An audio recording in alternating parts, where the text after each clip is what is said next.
I'm Tiffany Stead, and this is Amelia Hartley. In this video, we discuss navigating the community and various environments and barriers you may encounter. Please remember to keep safety as the #1 priority when practicing these skills. Amelia will now discuss and demonstrate these skills.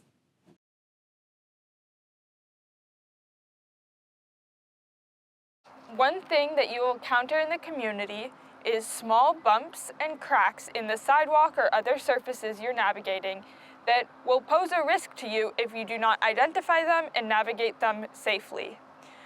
For example here, we have just a small bump at the start of the sidewalk.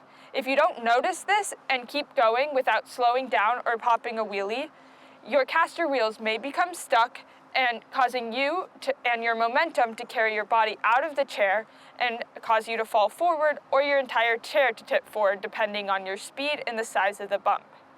This is a great place to practice your wheelie pop-ups and to use them in your day-to-day life. For this curb, I would approach it and then do a wheelie pop-up and keep going right over the curb. And I'll show you what that looks like now.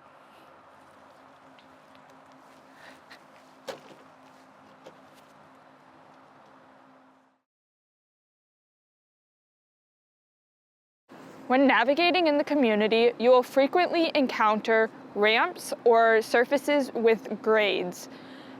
In this case, I have a sidewalk here that is pretty steep downhill, and it'll be an excellent example of some of the skills you can use on both ramps and graded surfaces.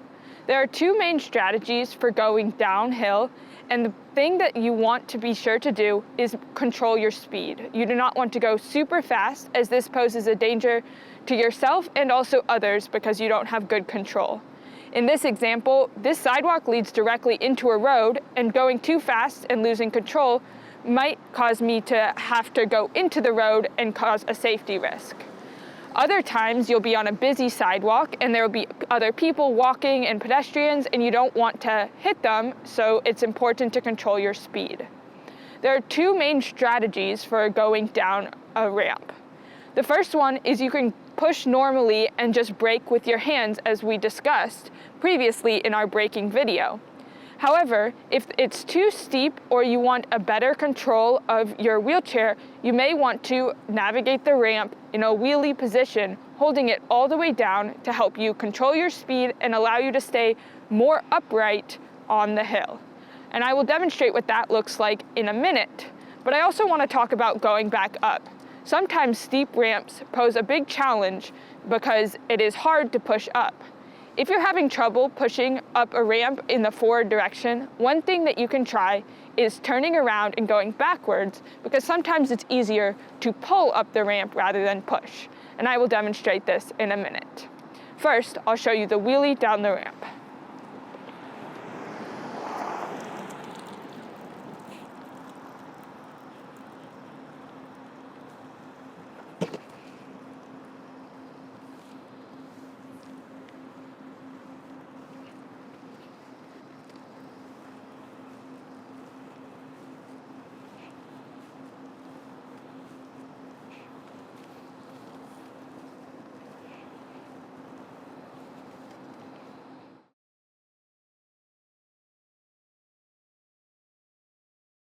Another application of the wheelie in the community is uneven surfaces or very soft surfaces like grass, gravel, mulch, cobblestone, or other similar surfaces.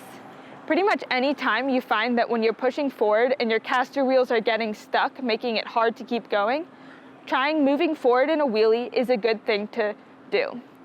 It may be a little extra difficult on these surfaces to move forward in a wheelie compared to solid surfaces like pavement, but making any progress you can while in a wheelie will still be helpful. And just make sure that once you fall down out of the wheelie forward, you go back up in the wheelie and keep going. Not only will this help you navigate the surface, but it will help you improve your wheelie skills. Here's what it looks like on grass.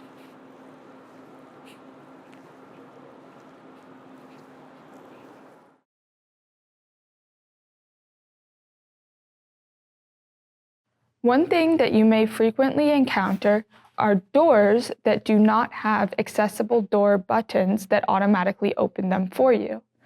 It's a good idea to practice with these doors when you have help, such that when you're navigating independently and encounter such a door, you can still maneuver through it on your own. However, it is important to consider different doors may be different weights, and some heavy doors may still require assistance. But here are some strategies that I use to navigate doors that you can try. First, I'm going to come at an angle towards the door, making sure that the door has enough room by my side to swing open. I'll then grab the door handle, turn it, and pull, allowing it to turn my wheelchair as I pull. That will allow me to open the door with the momentum and pull myself through. And I will demonstrate this so that you can see what I'm talking about. First, I come at an angle here, making sure the door has room to swing open. Then I'm going to grab the door handle. In this case, this door handle doesn't actually move, but some will. And then use this other hand to brace the wall, allowing me to pull this open, avoiding my wheelchair. And then as it gets to this point, I'm going to allow it to turn my wheelchair for me, giving me an opening to go through the door and enter the room.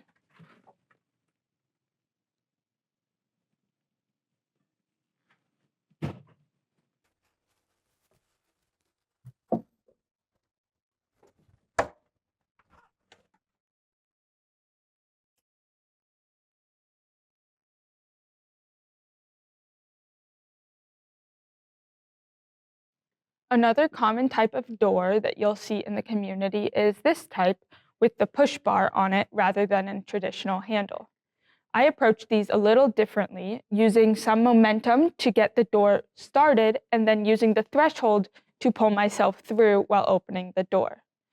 Something to consider, though, is you don't want to hurt yourself by slamming into the door, so don't go too fast when you're approaching the door, although you may want some momentum to help you open it. This is what it looks like. I'm going to turn and go towards the door and use my momentum to get the door started opening. Once I have it open a little bit, I can take my other hand and pull myself through while continuing to push the door, allowing myself to exit.